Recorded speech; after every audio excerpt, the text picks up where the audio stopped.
everybody, and welcome to another episode of Grad School Buddy. Here at Grad School Buddy, we are trying to make sure that everybody gets the holistic picture of what the grad school experience is. And part of it is deciding whether or not grad school is for you. Today, we are joined by Chukwuebuka Amaji, who has been a friend since primary school at University Primary School in Enugu. We also went to the same secondary school, so he has the rare privilege of knowing me for over a decade. I'll read Chukwuebuka's bio and let him introduce himself to us, and then we'll get this episode started. Chukwuebuka is a graduate of Industrial and Production Engineering with cognate experience in development finance and engineering management. A resourceful, astute, and personable polyglot who is currently building experience within the world of development banking. He started his professional career with an Italian engineering firm involved majorly in large infrastructure, especially railways. Soon after, he transitioned into economics with an emphasis on research analytics. By being at the right place at the right time, he moved into the world of development banking, where he focuses on the funds, private equity and venture capital, renewable energy, transportation, and digital sectors. In his leisure time, he likes to travel, visit art galleries, and try out restaurants. His life goal is to create a more just society with an emphasis on improving the socioeconomic situations of the less privileged. The business of life is the acquisition of memories. In the end, that's all we have. Chukwuebuka, thank you for sharing this bio with us and giving us a few minutes of your time today. Would you please introduce yourself? I know I just read your bio, but I would like our guests to meet you as a person outside the bio that I just read. Sure, Bele, thank you very much. Happy to discuss with you. Well, I think the bio summarizes it basically, but I'm Chukwuebuka and I am an investment officer with the French Development Agency. Thank you. Thank you, Chukwuebuka. And also, just to reiterate, this episode is especially for people who are at the crossroads of deciding whether they want to build a little bit of their career before they go ahead to get some academic experience. And I felt that Chukwuebuka had a very profound career because he went to a Nigerian public university and he was able to kind of break into the world of development banking. And I just wanted people to know that it's possible. It's not possible because it's easy. I'm sure that there were like some behind the scenes things that he had to do that we don't know about. And so I basically I wanted somebody who'd be willing to share that with us and help people make better decisions as they navigate this process. So yeah, I have a few questions to ask you, Ibuka. And the first is something I've already said a little bit. I said that you have a very impressive profile. And we know that you work in an industry that's highly competitive. So in the first place, we'd like to know how you were able to penetrate the industry in the first place. Like, how did you land your first role? And how have you managed to stay relevant, especially with the fact that your BSc major is different from the work that you're doing at the moment? Yeah, sure. Thank you very much, Ebele. I would say that for me, I had the rare privilege of landing my first job, you could say about 1 week after my final exams. I actually had a job before the Senate sat on my results. So I was not technically a graduate when I landed my first job, which was with the engineering firm. But quite quickly, I understood that that wasn't what I wanted. But perhaps take a step back on what happened during the interview process. Okay. So the interview took place in Abuja. I had schooled in Ibadan. So it was on a Monday, and on the Sunday before I went to Abuja, and on Monday had the interview.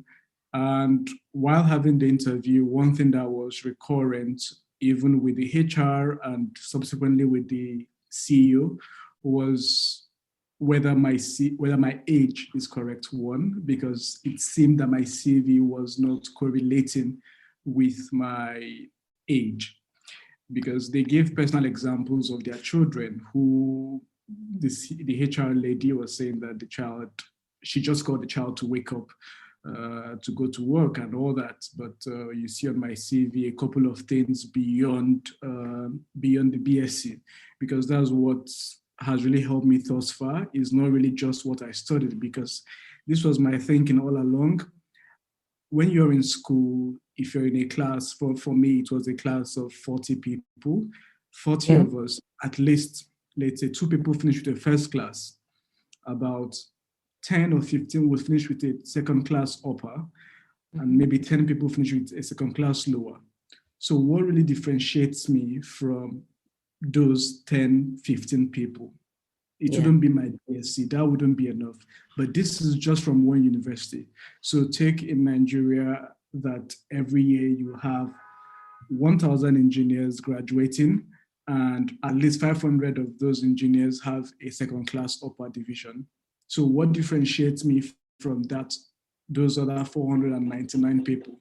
It certainly isn't my BSc or my B engine. So I needed to do something different. I needed to work hard to have some extracurricular activities. Yeah. But this was also because having the extracurricular activities was important, but it was also more important that I chose the right activities to do. And in choosing these right activities, I had to think a bit about what I wanted to do with my life first, what would be my life's work.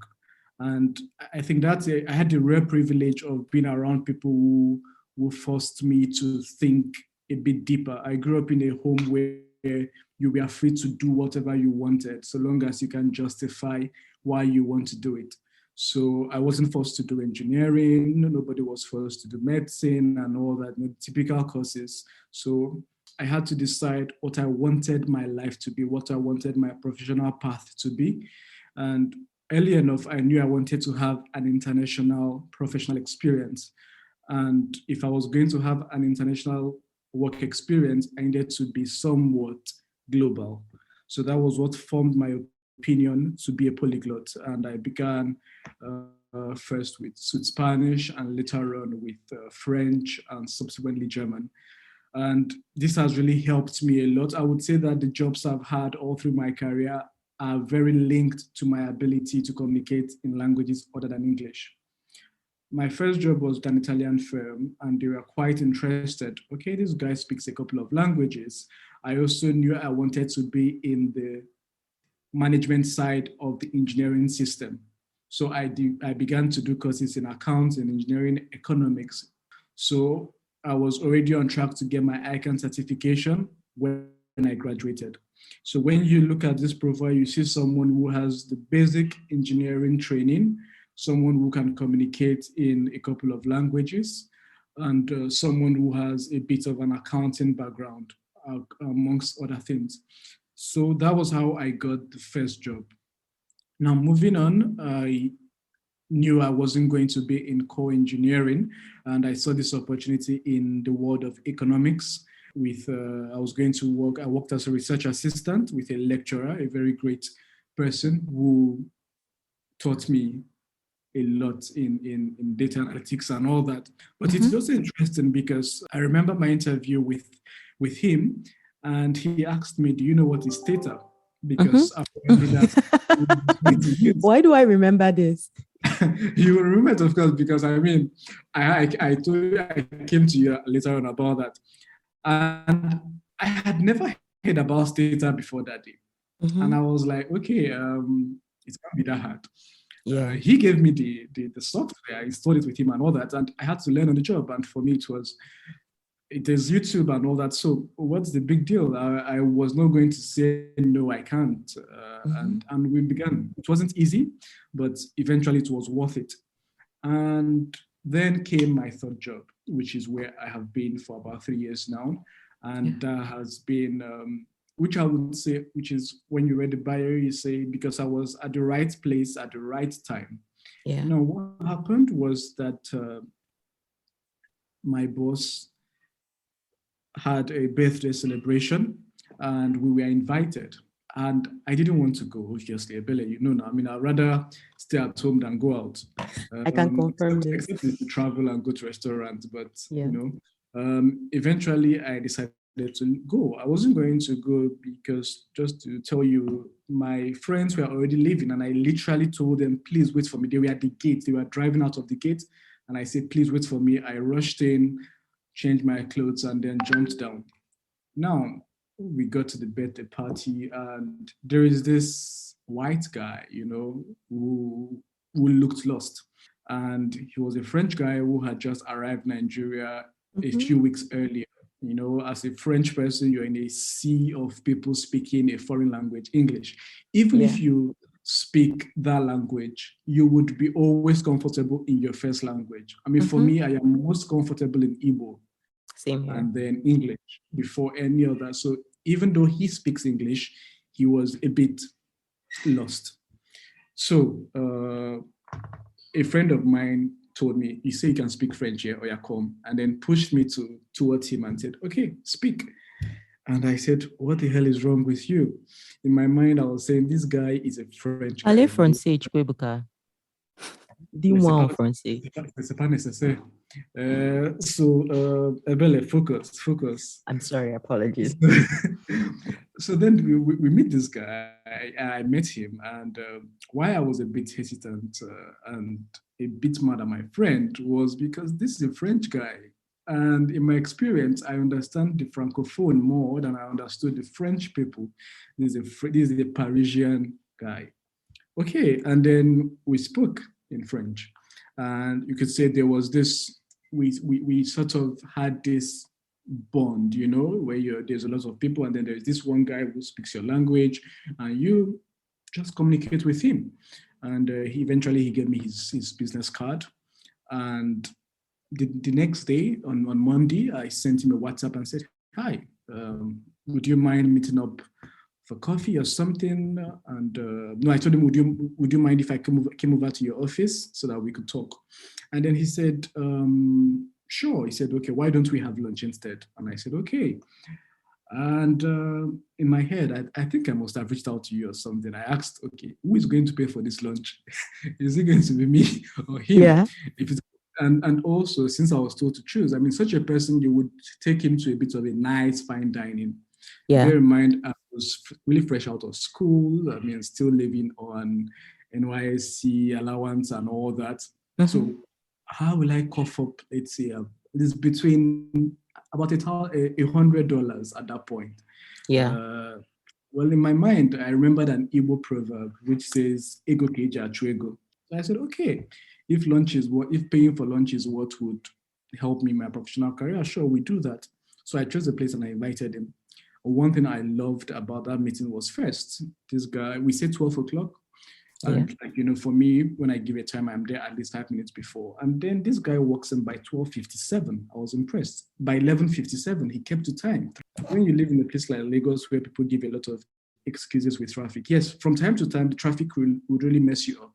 But generally, we have this culture of not really keeping to time. So people don't understand that even 12:05 would be late. So we say 12, be there by 12. So I was impressed with the way this new guy navigating Lagos was there.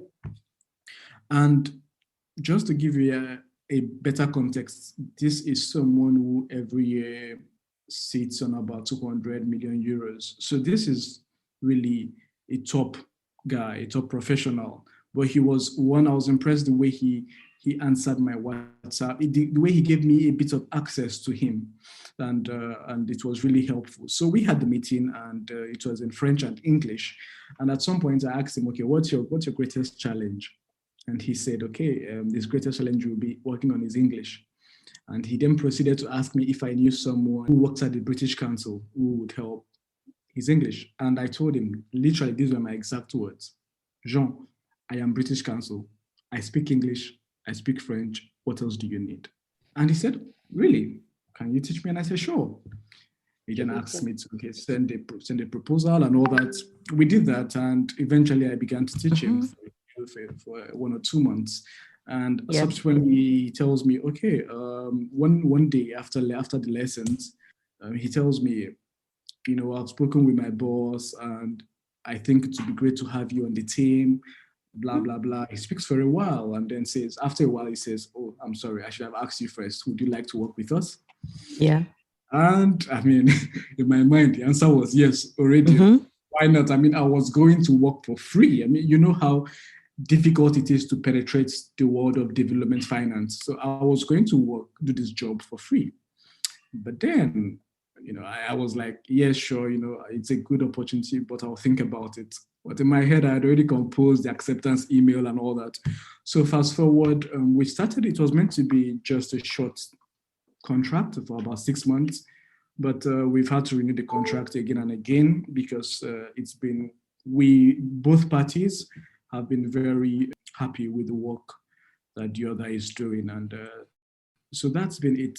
I don't know if I answered the question really. I think I went off at some point, but that's a bit of my journey so far. Yeah. Thank you so much, Chukwuebuka. You actually answered it so well that I was afraid to interrupt you because I didn't want to stop your flow. Minus when I tried to convince you to speak French. But I do have a few like follow-up questions based on what you said.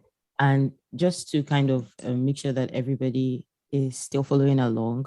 I know that some of the things you talked about was the fact that, when you talked about your career in the first place, you had to really sit down and think of where you wanted to go. And then that made you think of the things that you needed to get there, such as the language skills and the many engineering courses you took until you pivoted to econ. So I have the first question I have is about the first time you got into the econ world. You talked about the fact that you worked as a research assistant for a lecturer. I wonder if you mind sharing with us how you met this person. And then in the second place, when you talked about the fact that you met your boss and after you initially met him at the party, you told him you'd like to have lunch with him the next day. So yeah. I learned to have lunch with people after I moved for grad school because it's not our culture. I don't know, maybe it's our culture, but I did not know.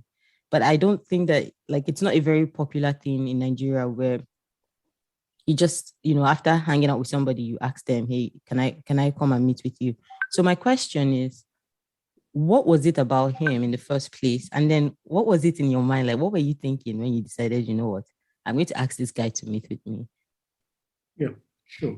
So I think what gave me that, to answer both questions, starting with the first, was the upbringing I had. I grew up in a place where it was a very traditional, you could say traditional African home.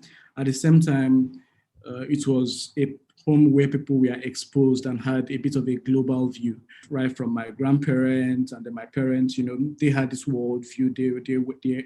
They are well traveled, or they were well traveled. Yeah, so that was it. So we had a bit of, you can approach anyone. You have to respect people, but you don't have to fear them, which is really what has helped me in realizing that people, irrespective of where they are, shouldn't be feared. You respect people, there's that mutual respect. So because in Nigeria, typical thing is, how dare you reach out to this person just informally? How dare you request for a meeting? And moving on to the corporate world, you still see people struggle with that. Even in organizations where they say we have a first name policy and all that, you still see people trying to use the SAR, the MA, and all that. So I would say it was the upbringing that gave me that early push to be able to approach people.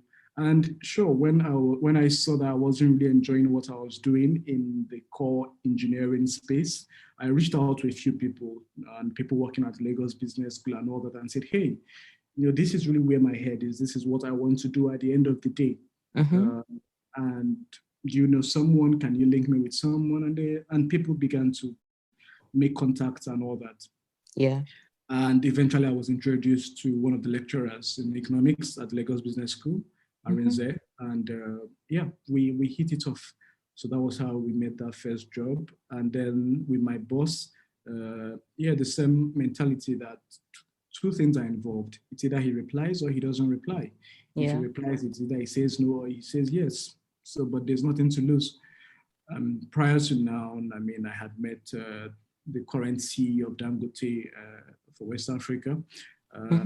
Same thing, reach out to them, and these people would typically reply. It also depends on how you present yourself, how you package yourself, and you don't reach out to them in terms of please help my life and all that. What added? It's more let's share knowledge. Let's rub minds. Let me help you. Let you help me. Because no matter how up someone is or how low you think you are, you have something to bring.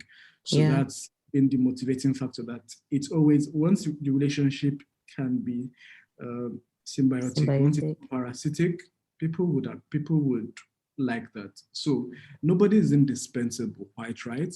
But Mhm. make yourself difficult to replace. Okay. Thank you. Okay, so my next question for you is, having worked extensively for the last 3 years in development finance, a lot of people kind of find it hard to decide, I don't want to work anymore. I want to go to graduate school at this point. So my question is grad school still something in your trajectory, or has your opinion about what you want from grad school changed as you Yeah, spend more years in the workforce? yeah. Perhaps I would also talk about, so why not grad school? Why I didn't go to grad school at the very beginning, given the fact Yeah. that I never even wanted to. Somehow, I mean, I did not plan to end up in a public university in Nigeria. I sort of ended up in Nigeria, but first in a private school and somehow in the public school. But afterwards, the typical thing is, let's disappear. Let's find an excuse to leave Nigeria. And the easiest way is, I mean, it's not easy, but the one of the fastest way to leave is going to study abroad, anywhere. But Yeah. for me, while ending my undergraduate education, I spoke with someone else who had quite an impressive CV, I mean, finished from Imperial College London and all that. And I said, okay, when you say masters, the idea is that you're going to master in something. Yeah. Now, what should you master in? Most times, we choose our first degree when we are a bit young. So you're Mm-hmm. 15, you're 16, sometimes 14. You choose your first degree. And many of us even lose the zeal, but you just have to complete it. So Yeah. why do I want to master in what? The idea is that I find a problem in the system, then I go to graduate school, master the solution to that problem, and then come back into the industry to solve the problem. So that was then my idea. So Mm-hmm. first, let me work a bit to find out, what do I want to do with my life? Yes, I have the broad scope. I want to be in development finance, but development finance is so wide. So what does development finance entail? And what part of development finance do I want to work in? Do I Yeah. want to remain at the level of the development financial institutions, the likes of the World Bank, the AFD, DG, and all that? Do I Mm-hmm. want to work in a private equity firm, in a venture capital firm? And even in these firms, there will then be specialties, departments. Do I want to focus on equity, or do I want to focus on debt? Do I want to be a sector specialist and all that? So, but you have to be in this system. You have to go into the system, figure out what you want. And then, I mean, this is the ideal case, obviously. Yeah. But if earlier on from the very beginning, you know really what you want to do, sure, you forge ahead. But most times, people just go for that masters, and that's why at the end of the day, it's not as beneficial as it would be if they had the work experience, carved out a niche for themselves, gone to be experts or get more expertise in that field, and then come back into the industry. That way they would give a lot more. So for me, that was it. First, to go into development finance, see what it was about, choose what I want, and then go and get the technical skill. Because in the development finance world, in as much as you have the work experience and all that, you still need to go back to school to learn the theories or the technical aspects, and then it's a continuous process. So Mm-hmm. yes, I would still go back to I would soon go back to school. I'll go to graduate school, most likely for a master's in finance, and then get back into the industry. I've decided a bit where I want to focus, where I want my professional life work to be, and I would Yeah. go gain more technical experience through my master's, get back into the industry, and hope to make a lot more impact. So I think That's super in terms cool. of time, Mm-hmm. do you work for 1 year, for 5 years? I think it all depends on how soon you figure out what you want. But then for some people, there is no need to go for a master's, for example. You can be in a sector where what you need are professional certifications, or let's say if you're in tech, some side of tech, You may not need to go for a master's, but if you're in finance, if you're in development finance, you certainly would need to go through a formal learning process. Okay. Chukwuebuka, one thing I noticed when you were talking is the fact that you have a very great sense of clarity. It's like you're able to just break things down into bits and pieces and kind of think about it objectively and decide, okay, yes, this is the best thing, even if the best thing is the most painful thing. And so I just want to ask you, have you always been like this? Like how have you been able to get to this point in? Certainly not. So again, I would say, I mean, everything good that I am, I owe to my grandparents, my mom, my aunties, and my uncles. So because growing up, there was always this questioning whatever you want to do, and questioning it not to contradict you, but for you to really think deep about critical thinking, basically. And really, critical thinking is not something that comes naturally. It's something that you have to develop and learn. And with critical thinking comes also penning things down. So as far back as my grandparents, my mom would tell us that when you wanted something, you have to write a letter to him. Live with him and all that, but because he was educated and all that, but there was a bit of, you have to learn to put things down. And when you put things down, you get more clarity. You get to see how silly or how good your plans are. So which is why for me, I mean, every year I take a week off to just think about my life, towards the end of the year, to think about the journey so far, what was I able to achieve in the past 11 months, and see how I achieved my plans or how far I am from achieving my plans, and then to set a bit of plans for the next 1 year, and then it's very necessary, I would say, that we develop this culture of writing things down so that at a certain time too, you can always go back to see what you have written when you have written it and to see how far you are from all that. So there is a need to really have that plan, because if you don't do that, growing up, there's one quote that rings in my mind always, is that there is a very thin line between enjoying your youth and destroying your future. So if you don't have this clarity of purpose, of intention, you would always run the risk of just playing around. Crossing the thin line. So it's either you may just dedicate all your time to being a good professional and no social skills, no soft skills, and you wouldn't climb so far. So from my first job, I was told by the CEO that the technical skills will help me to get the job, but the soft skills are what will determine how fast and how far I climb the ladder. So yes, it's good to have the technical skills, but once you get the job, you need to have those soft skills. You need to, and these soft skills includes time management. You have to be able to dedicate time to do your job, but also have time to go and have drinks with your colleagues, with your bosses, to be thoughtful with your friends, to have that social network, so I have a high network currency and all that. So it's about striking that balance, but you wouldn't be able to strike that balance without having some clearly defined goals and plans. Yes, some would say that it's better to just freestyle things. More often than not, we've seen that consistency would get you further than those short moments of luck and all that. We can't negate the fact that there is a crucial part that luck plays in our lives, providence and all that. But also, consistency really goes a long way in making sure that we get where we want to get to. Okay, thank you. So 2 things I picked up, the fact that time management is part of the things that young people would be really beneficial to young people in this stage. And also the fact that consistency will get you farther than random luck. And I do agree with both things.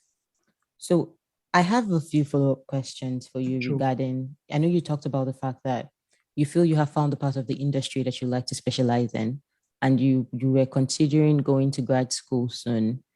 So my next question for you is regarding how you've been able to have this conversation with your boss. A lot of people, especially in Nigeria, where unemployment rates are rising, it seems really crazy to people to say have a conversation with your boss that you're going to grad school, because people would think that they would immediately lose their jobs on the spot. So, if you have been able to bring this conversation up with your boss, how did you bring it up in the first place? How did they take it? How has your relationship been after you kind of told him this? And I also want you to kind of step outside your own personal experience. If you were not Chukwuebuka, would you advise somebody to have this conversation with their boss? Great. So I would also use this opportunity to say that how far and how fast I've come so far is because I've had amazing bosses. Yeah. From my bosses when I was in core engineering to when I moved into a researcher in economics and now in development finance, I've had, you could say, bosses that I do not deserve. Maybe I deserve them because I'm a good employee, but they have been extraordinary. These are bosses who put your personal growth above everything else. Bosses who would go the long mile. And this reminds me, that as you go through life, especially as a young graduate and all that, you need a couple of people on your team. These are the people that should be on the board of directors of your life, of your life. Obviously, you'll be there, and most times you'll be the chairman of the board. Yeah. But then you need a sponsor. You need someone who would vouch for you in the professional sense. Someone, because most times as you're a young graduate, you would never be there at the decision table when decisions are being made about you. Yeah. It's your boss who is going to make a case. Should this guy be promoted? Should his contract be renewed? Whatever. So you have to have that good relationship with the C-suites. Those are the management. You have to very early on get in contact with them. And you do this, one, you must be good at your job. You can't be doing a half-baked job and want people to stick out their neck for you. You must be doing your job and a little bit more. So you have to do that little bit more. So that's it. And that's why I was able to get this type of relationship with my boss and even with my previous boss. So, and these people have always been very crucial to what I want to do in my life. Initially, about a year into my current work, I was going to apply for a master's in policy and all that. And my boss said, I don't think that's really what you want to do now. Mm-hmm. Yes, you can go on later on, but I think you're developing quite some skills in the technical area of finance and structural investment and transaction structuring and all that. You should go for a little bit more technical masters and mix this and all that. So you can see that type of feedback. And we sat down to talk about the schools. So what schools should we aim for and all that. And obviously, you will need to send some recommendation letters, most times academic, but when it's there's room for professional as well. And my boss writes the professional recommendation letters. And once he sent me the one he wrote, and I was like, wow, is this me? I mean, the way, and not just that, I think it's also important that we tell people that it looks like this guy, when we tell our stories, Bella, because I know your story as well, it looks like we have things going quite well for us. But for about 2 years, I mean, it was every day one rejection, at least every week one rejection email. And there was a particular week I got a rejection Sunday to Saturday. And I was like, wow, okay, we are sorry to inform you. And there you didn't tell me this, Chukwuebuka. You've been in the Hall of Fame. I mean, there are some of them that you go back, after a while, I just log in and be like, maybe they changed their mind and they've accepted, and you go back and you still see, we are sorry to inform you. Mm-hmm. These are some for admission and also for work. And then, my boss said, that's not, you should reach out to them. You should reach out to them to find out why. And I tell him, these guys, they don't give a reason. And he said, okay, don't worry. And then my boss takes up the phone, calls the admissions office. He's redirected to someone else. Oh. He's following them up to find out why was this guy denied admission, so that at least he prepares next time.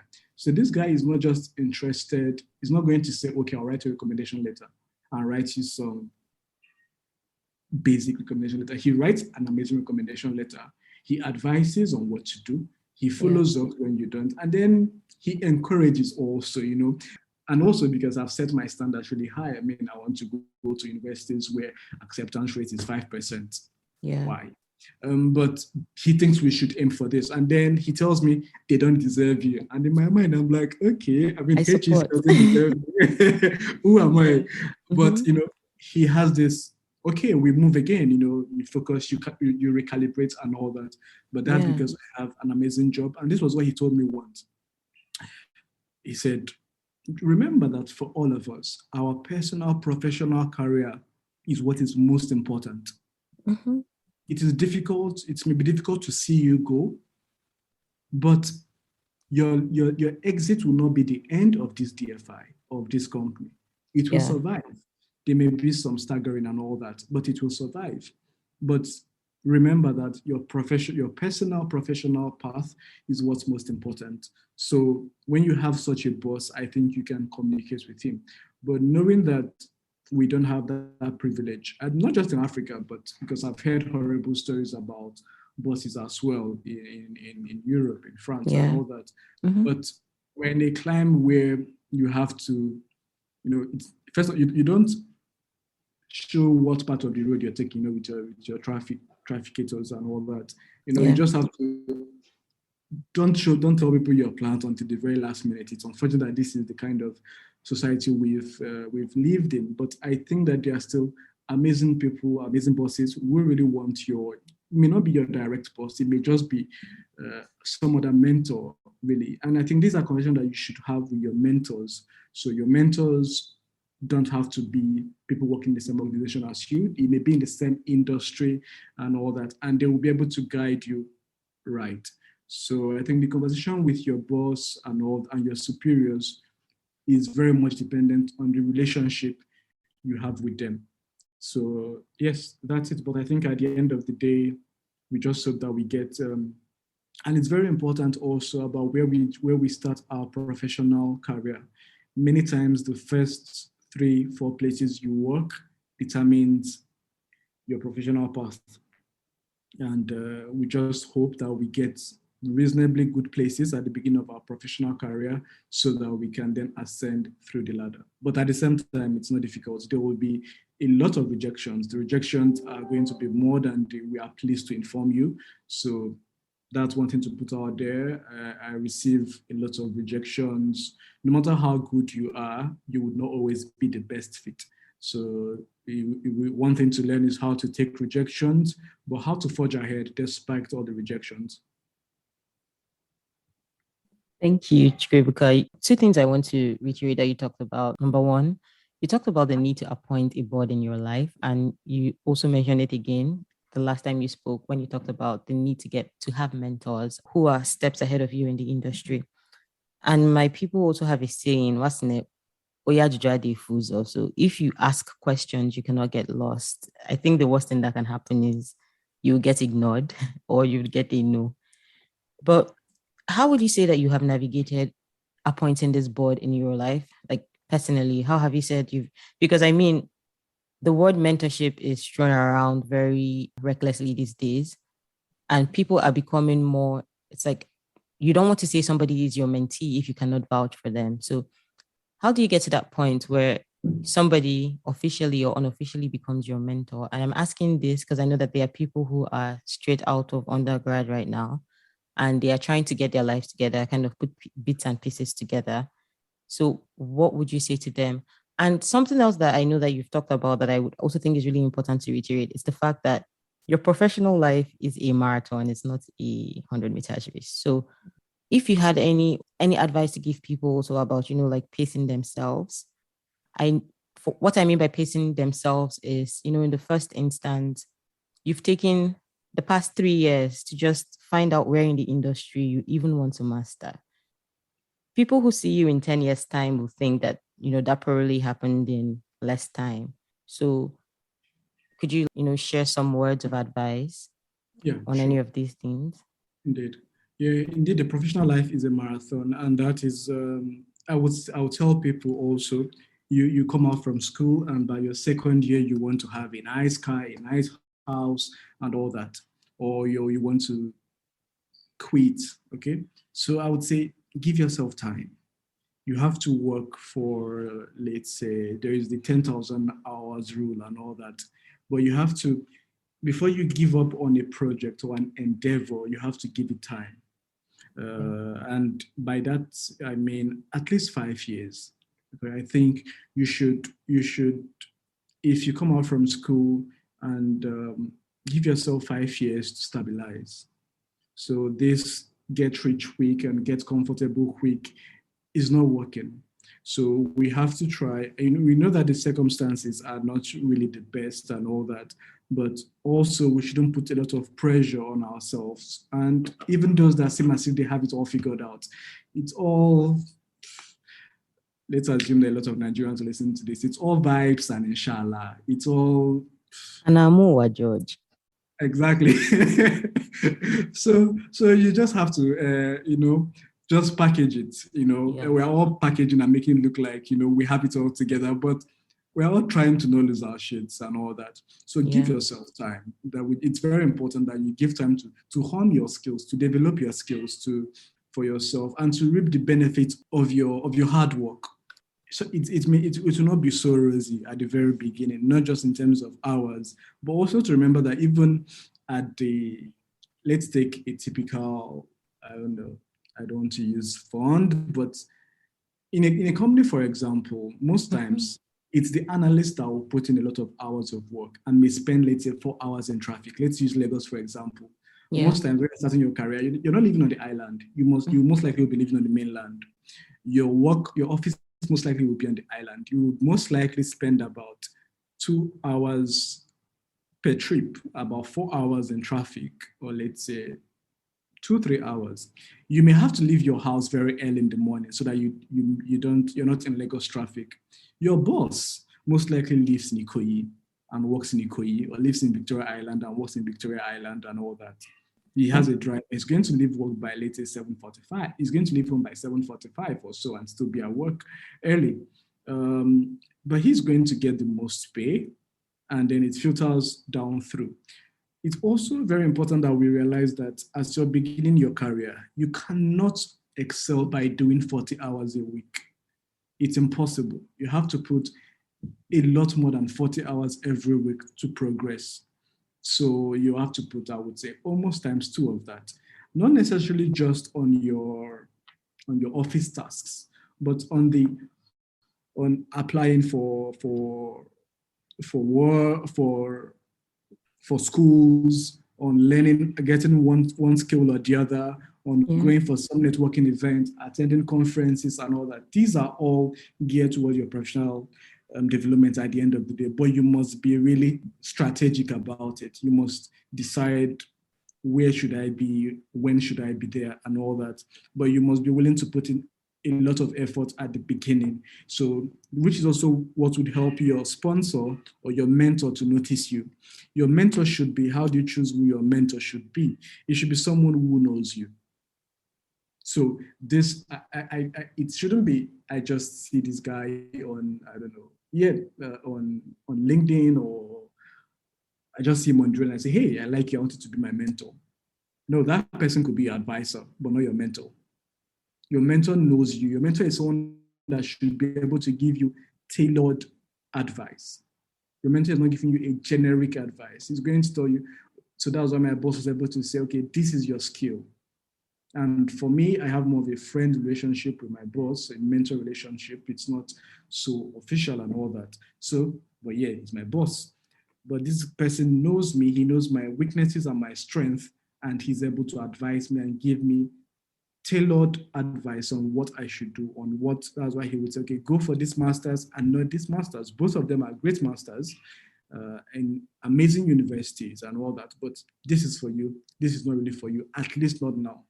So your mentor is really someone who knows you and can give you tailored response. And he knows the good and the bad about you. Your sponsors should only know the good about you. I mean, as much as possible, so that he always paints you in good light. But your mentor really knows you, and you know your mentor also. It's someone that you trust. So I trust this person to not lead me astray. To this person wants what's best for me. But at the same time, you're not a zombie. So you have to, when you receive all the advices, you have to weigh in and choose. At the end of the day, it's you, you're the chairman of that board. You sort of have the veto power, but you have to also trust these people relatively to say, yes, if they say this, then they really mean well for me. They want what's best for me. So I should really value whatever advice they've given me. Yeah, that was really educating. I have actually not ever thought about I have not thought about the concept of sponsors before until this conversation. So trust that I will be in your DM Sure. asking more about this. One thing that you have also talked about that I think might have just been brushed under the carpet or that might be easy to overlook is how resilient you are. You talked about the fact that one week you received rejections from Saturday to Sunday. No, I think you said Sunday to Saturday.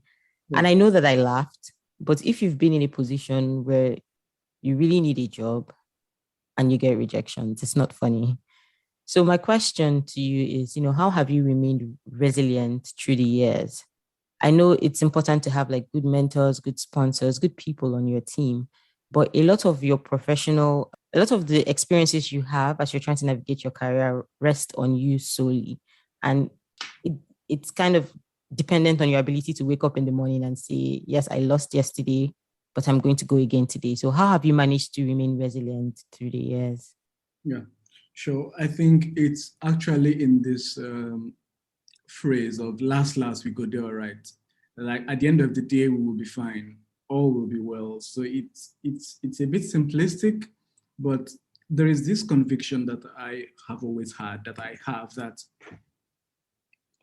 I will be fine. I don't know how and all that, but I just know that somehow, everything turns out fine. I can't give an explanation of how it's going to turn out. So yes, I'm so dependent on this job offer, and then I'm rejected. I have planned my life going for grad school, and I get rejection from all the universities I've applied to and all that. We recalibrate. So there is this, and I understand that it's not so easy because I also had this during my last job review, my last because there's an annual review, and one of the things my boss mentioned was this. It was in French, but looking for the English word, just calmness, even when things are not so great. And for him, it was very important that people maintain this calmness. There would be so much troubles and all that, but if you're able to remain calm through the storm, you would pull through. But this is also because you have to have not just amazing mentors, advisors, sponsors, and all that, but also amazing colleagues, which is one thing. Amazing peers. So it's very, no matter how amazing your mentors and all that are, your circle of people that you talk with day to day, that you share jokes with day to day, that you have all and any conversation with, has to be of a certain quality. You have to be in the circle of those that you want to be like. So if you don't really see yourself as your friends, then you shouldn't really be there. So I've been lucky to have such an amazing clique of friends, of cousins, of brothers and sisters, so that I know that when you have this family, for me, family is different from relatives. Family includes friends. So when you have this family of people who that at the end of the day, all they want is the very best for you. In a family, everyone wants the best for the other person. So you have this amazing group of people, and you just know that you will be fine no matter what happens. So that's about it. That's actually very true. I agree with the fact that you need peers around you because I think that sometimes we allow our professional lives consume us. I think it's very important that we spend a good amount of time trying to figure out what we want professionally.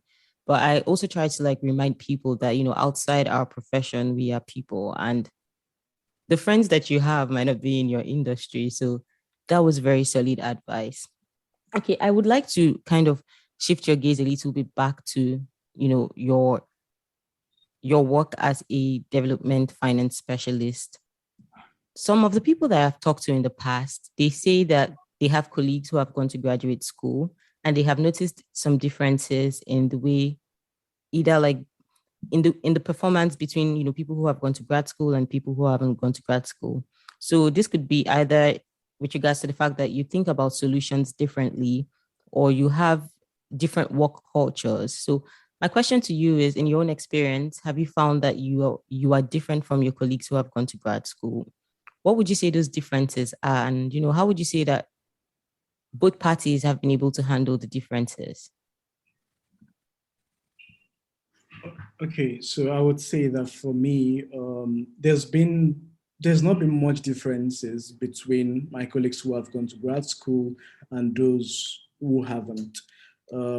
And I think that this is why. In terms of those who have gone to grad school, they do not have the work experience. And given the fact that so far in the level I am in my job, I'm at a point where it's either or. It's either you have been lucky to learn so fast, so much in such a short time, or you've gone to school to learn that in such a short time. So you could say that there isn't any much difference. But as we progress through the ladder, I then see my colleagues who have gone through school, who have gone through graduate school, are those who would remain technical, and those who haven't gone through graduate schools will remain in the more generic area. So that's really it. At the end of the day, it's an either or. Those who haven't gone to graduate school, you bear in mind, have done their CFAs or ACCA. So in a way, they've gone through some structured academic program, but not necessarily in a university. And some have gone to do a graduate program. And at the end of the day, it's the same result. But obviously, the unstructured or the ones you do outside of the university would require a lot of discipline and diligence to say, okay, I'm going to write my CFA level 1 exam in August, and I write it and I prepare for it, I write it and I pass it, I prepare for the next one. So there is a bit of discipline, but it's not always easy. Okay, thank you. And you mentioning CFA and some of the exams that people take, the professional exams that people on your part take, made me think about the fact that you're probably juggling a lot of things as you plan to apply to graduate school. For instance, I know that you might have to take some entrance exams for some of the programs that you might be applying to. And so how have you managed to juggle, your grad school application with, a stellar performance at work, and also having enough time to kind of interact with friends? How have you managed to balance all of that? Great. So indeed, yes, like you rightly mentioned, it's quite difficult. And before I go to graduate school, even the professional exams, because when you're a bit free, let's say when you just finished from university, or you're doing or when you just finished from university, you're not so engrossed in a professional job, you don't have the money to write your professional exams. As you progress through the ladder, you save up, you have the money, but you don't have the time. So how do you do this? I think one is also very much to space yourself and proper planning.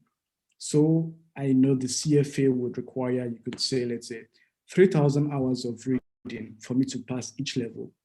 And I check, can I give myself 1 hour every day? Okay, I can give myself 1 hour every day. How many days will it take me to prepare for the exam? Sorry, 300 hours. So if I give myself 1 hour every day, in about a year, I should be ready for my CFA. I plan and I write my CFA next year, or 1 hour, one year from when I decide. So it's a lot about planning and about taking it one after the other. Baby steps, petit a petit, little by little, you get there. The same thing for the graduate program. So you decide, I want to go for my graduate program next year.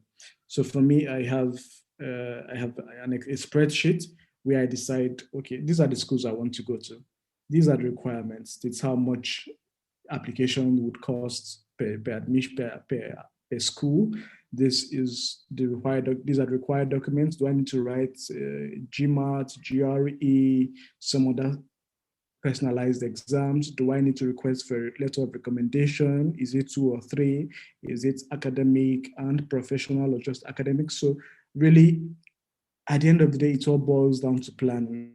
So if you're able to plan, have things really as detailed as possible, then you would achieve it. So once you don't engage in that mentality of God of Fire Brigade, like everything hot, if you give yourself a bit of time, you would not be as overwhelmed. But either ways, planning or no planning, it is a Herculean task. It is. So that's why I said that at the beginning of your professional life, in the first 5-6 years of your life, and even beyond, you would not do 40 hours a week. You would not meet your targets. You would not prepare for your professional exams. You would not properly apply to your graduate programs. Chukwuebuka, Yes. I have a follow-up question for you, and I'm so sorry to cut you short, but I had to do it because when you were talking about this the last time, I thought about it and then I forgot. So I want to believe that a lot of people who listen to this podcast are very familiar with the streets of Nigerian Twitter.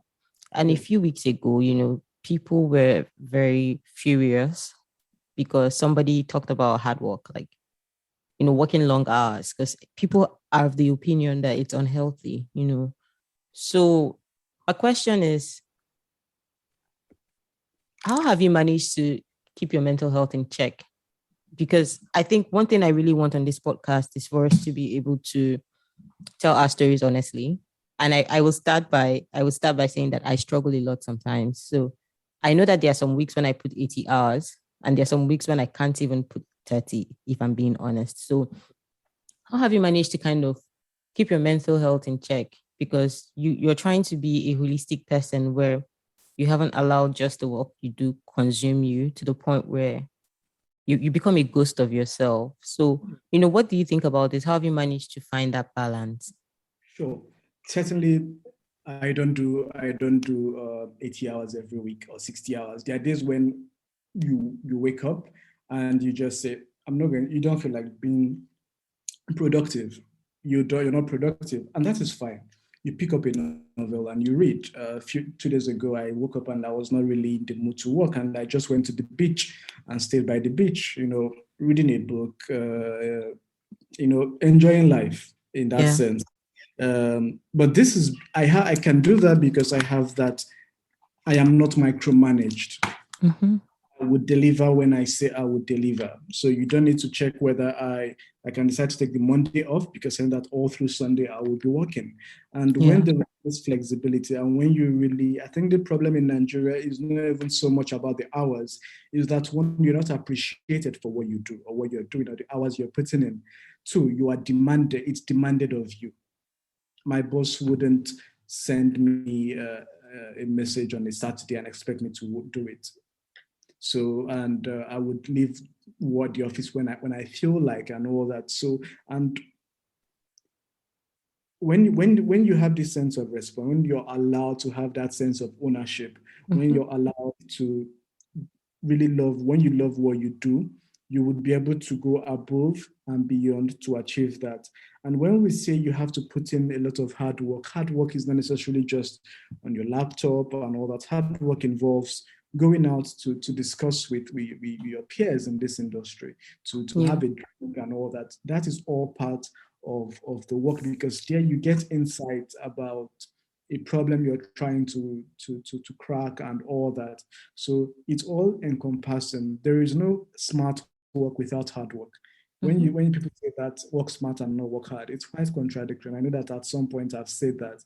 But for you to be able to work smart, you must have spent long hours on that to learn all the various shortcuts and all that, and become really a master of that field. And you're able to, that's why when you look, for example, at my job, when you look at the chief investment officers, they look at a deck and within 5 minutes, they've seen why this would work or not work.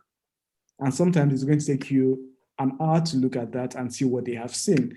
But it's a process. Let's not jump through any of the stages.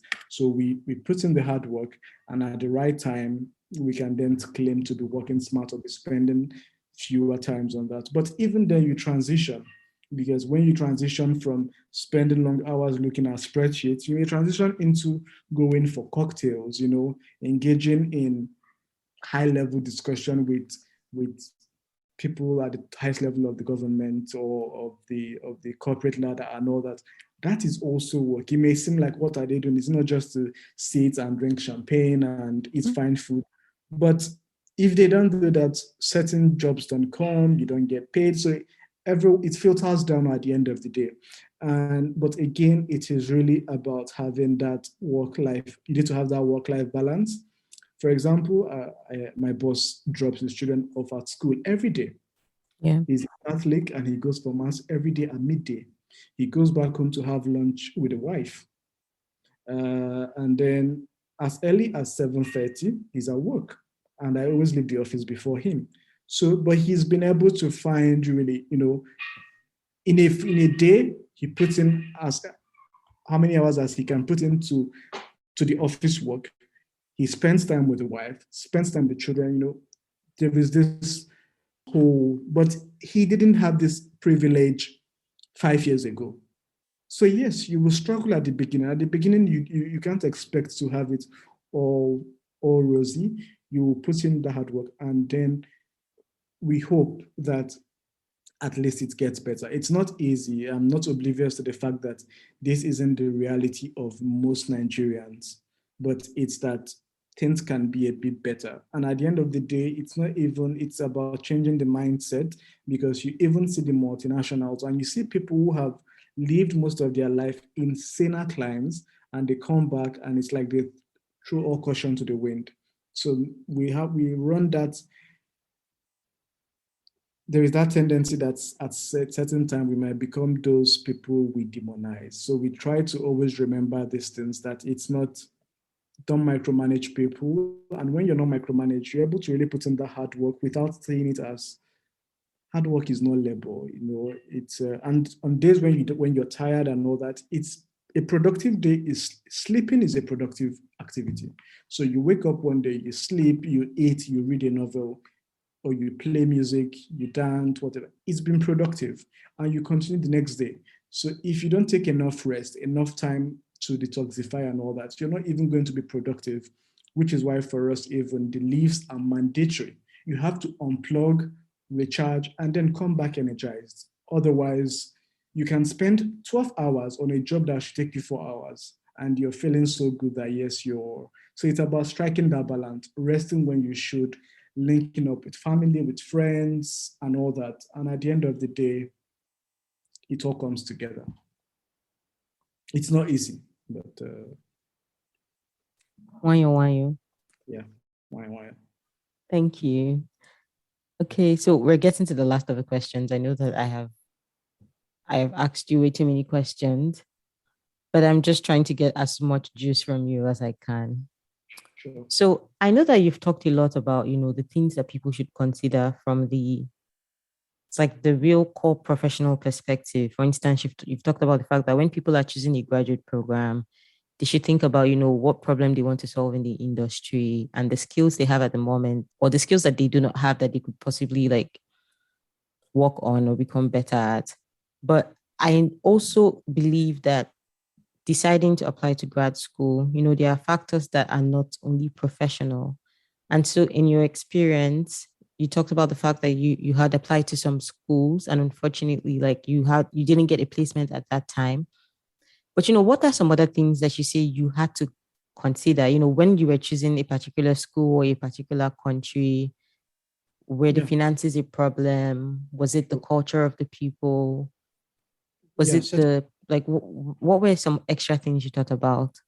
Certainly different. Well, for me, it's that I would like to go to certain schools, even if it takes an arm and a leg. I would do that at the end of the day.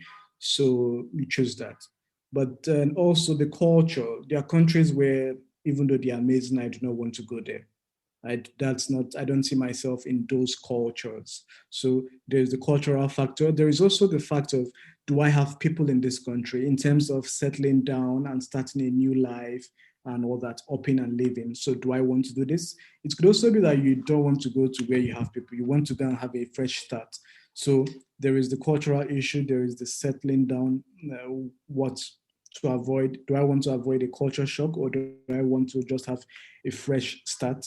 And then obviously there will be the issues of racism. So is this a country where I really want to go to? Do I have a thick enough skin to be in that country? So I would say that those are really the finances are very important. The inculturation is very important as well. Okay. And then very similar to that question, do you have any random advice for people who are at the beginning of this crossroad? Because I feel like you were at this crossroad a few years ago when you were like, should I go to graduate school or should I work a little bit? But then you eventually choose a path.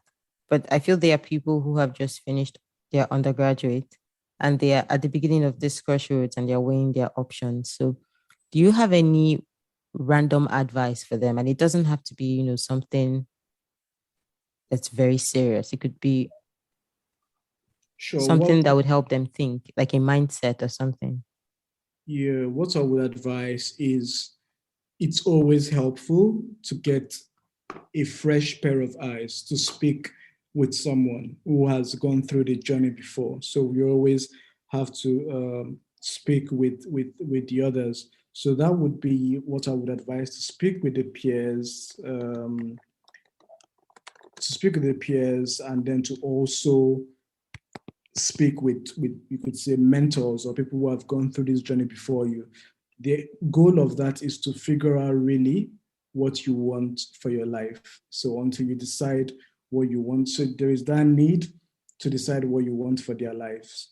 So when they decide what they want for their lives, then it's very easy to go ahead. So that would be my advice, really, to speak with, to reach out. It's we are all going through various stages of our growth and where we want to be. So don't be shy to reach out and don't feel like you know it. So even if your mind is made up and all that, still reach out and confirm or doubt or negate your hypothesis. So just reach out to the top people, and just like Isaac Newton said, if I have seen further, it is by standing on the shoulder of giants. So by all means, reach out to those guys we aspire to, and sometimes you may not be able to reach out to them directly, but it's who are those people that you want to be like. Ebele, for me, those people I want to mirror or go after is none other but Ngozi Okonjo-Iweala. So you can. I'm smiling right now, but you can't see me. Yeah. So that's really it. It's reach out. There is no stopping. Don't try to be an island, or don't try to have that mentality of I can do all things through Christ. Yes, you can do all things through Christ who strengthens you, no doubt. But reach out. Yeah. So I have 3 more questions. I'm saying the number so that I will not add more. Okay. The first question is, when I was leaving, so I studied economics in my undergrad, and I knew that I wanted to be a development economist straight from undergrad. But I think that we were very few that wanted that. I didn't really know many people in this field. And so in the same way, I know that for a lot of people, this is their first time of hearing about the fact that you can be, first of all, you can go straight from engineering and then you can become a development finance specialist. So do you mind sharing with us what a day in your life is so that people can, get a sense of what you do, just in case there are people who are also trying to figure out what part of business or econ or, the finances works best for them? Yeah. So typically a day, so for us, when we say we work in development finance, what we do is to provide resources in developing countries to help the socioeconomic standards of that country. And a day in my life would involve receiving proposals for projects, for investment into companies and all that, looking to see if it fits into the overall strategy, and then looking to see if the if the financials make sense, if this thing that the company said they would do, if it's feasible. So that's the first stage. And if it makes sense, to engage into detailed discussions, to to critique, to question, to better understand what they want to do, why they want to do it, how they want to do it. So it's very exciting because you get to work across many projects at the same time. There's no boring moments, there's no dull moments, and you're trying to figure out how to solve it. Because many times you may have the money, we have the money, there's this project, but something is missing. How do we solve that? How do we get to a situation where the person with the money is comfortable to release the money to the person that needs the money, and the person that needs the money is able to utilize that money to in the best possible way, and to also make sure that this person, if the person is taking a loan, can they repay it? How will they repay it, and all that? So that's basically what it is: looking at projects and seeing how to make them bankable, and then financing them and accompanying them, because that's also what's interesting for us. We're not interested just in the financials. We want to see, is your company, is it promoting equality? Is it uh, authoritarian and all that? So we need to see that right culture. We want to see it's first. The priority for us is to bring about development. The priority is not to make money for ourselves, but to bring about development to the people. Hey, thank you. That sounds very exciting. Yeah. But in doing all this, which is something that we're trying to see, that we are trying to change in development, in the world of development finance, is to understand from people, what is development to you? Yeah. How do you want to? It's not to force development down their people's throats. Truth. Yeah. Because it's not just about some white messiah, but I understand that. So I don't know if you ever heard of this, and I hope this really happened and I did not imagine it.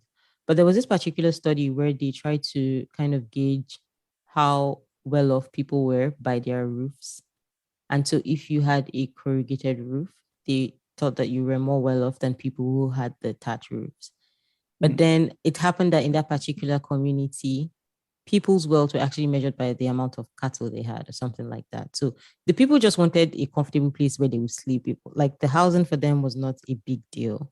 Yeah. So I think like that really reminds me of it. They need to ask people what development means to them so that we are not just projecting as professionals. Indeed. Okay, so all through this podcast, you gave advice on how to be an exceptional mentor, an exceptional mentee, and what parents and kids could also do to kind of position themselves in a place where the professional journey will be easier for them, even if they will not be, it wouldn't totally shield them from rejections. And so I think one of the things that you said that really made an impression is the fact that your mentor should be somebody that knows you, 110%, including your good and your bad. And I know you said it from the point of view of the mentee, but from the mentor, that also means having the spirit of not being judgmental, and I think it begins with things like your facial expression. So if your mentee tells you something, you being able to just not have it on your face at that particular moment that, why is this person doing like this? So in your experience, I'm sure that you have grown from being just a mentee to mentoring a few people. What would you say has helped you be a good mentor to the people who have come to you? Especially because if we're being honest, I think that sometimes your mentees ask you something about an experience that you have not had, because I love it when my mentees do way better than me.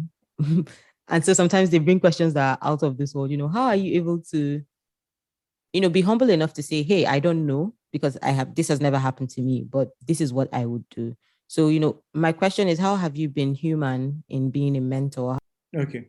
I think the first thing is not to be judgmental and not to be easily scandalized, because and that helps with the facial expressions, so that you're not surprised or wondering how can you, or what kind of question is that, why is, or it's what you say just sounds so stupid and all that. It's to you have to be quite open-minded. You also have to let your mentees express their thoughts fully. You have to listen to them, hear from them, and not cut them off or just be quick to say, well, I had this problem and this is the right way to go about it. But to understand their perspective, because the way I solved a similar problem may not really work for you. So it's to understand what is this person's, to really be interested in this person, to be vested in this person, to want this person to be better. So, and not be judgmental about it, and not lord my opinions about on the person also. We are there to advise and all that, but this person ultimately needs to take that decision, that bold step, or accept it.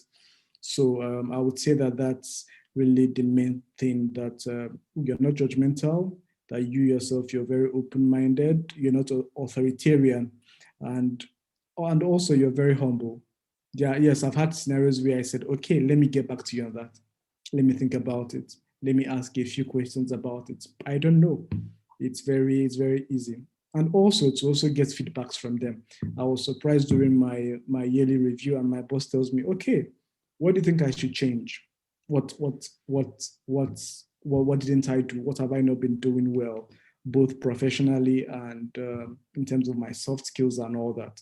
And we have an open discussion about that. So, and you see this person really wanting to change, and certain timelines and concrete next steps. So that the relationship between a mentor-mentee is not, it's not necessarily a subordinate relationship. So it's yes, the mentor is expected to have a bit more experience and all that, but at the same time, you don't lord over the person.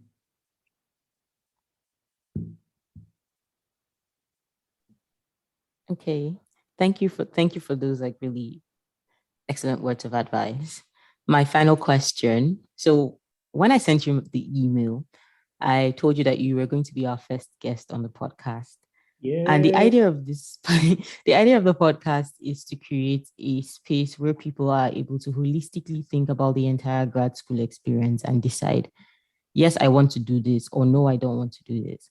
And we also want a situation where when people say that they want to go through this grad school journey, we are able to provide them with as much information as we can. And part of the ways we can do that is by becoming better every day. So we are really interested in making grad school buddy, like making iterations every day that make grad school buddy better. So, based on the interactions you've had with us, even like from this podcast, like this particular episode that we're recording right now, do you have ideas or suggestions that you'd like to see us implement? So if I would reword this question, I guess my question would be, if we were an app, what features would you like us to have? I think, How can we help your grad school journey? yeah. Well, I would say it's to go live.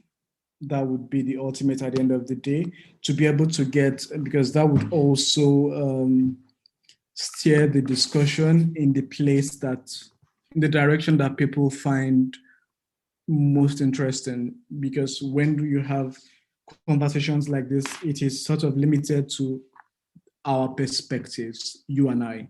But if it's live and all that, you see what people really want to know, and we can focus a lot more on what Yeah. people want to know. So it could be, being live on IG or whatever, on Instagram and all that. But also just taking notes of the feedbacks. I mean, these are still the very beginning. So I would say for now, I wouldn't advise to go live next week or with the next episode. It's baby steps. So I would say so far so good. It's like we said, to give it time. Okay. Yeah. Thank you. And it was so nice hanging out with you today. I made the mistake of saying it's 8 a.m. and I realized it's 1 p.m. in Lagos. That means you stopped in the middle of your day to spend an hour plus with me. So I just want Sure. to say thank you on behalf of everybody. Additionally, I'll love people to follow you. I don't know Mm. if you're online on LinkedIn or Twitter or Instagram for people who would like to connect with you. Yes, I am on LinkedIn, and I think it's Chukwuebuka Amaji. Yeah, that that's me on LinkedIn. Happy to Okay. connect people on there. Yeah. Okay, thank you. And for our listeners who would like to find more of our episodes or know more about our newsletters, please follow us at My Grad School Board on Twitter and Instagram. Thank you, everybody, for listening. See you in the next episode.